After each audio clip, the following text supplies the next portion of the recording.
আসলে আমরা অনেক উঁচুতে আছি, না দেখলে আসলে বুঝতে পারো। পিছনে আছে ছোট ভাই, আর আমার চারপাশে পাহাড়, এই পাশে দেখেন গাইস পিছনের।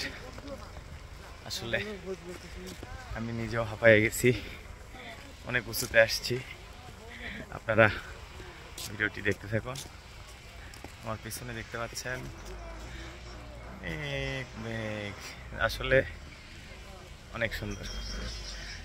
হাজারো কষ্ট হলেও এখানে আসতে পেরে ভালো লাগতেছে। আর কি বলবো, হাঁপায়ে গেছি। দেখেন আমার পিছনে কি অবস্থা, চাঁদের গাড়ি, এই তো সব মিলে গেল অবস্থা।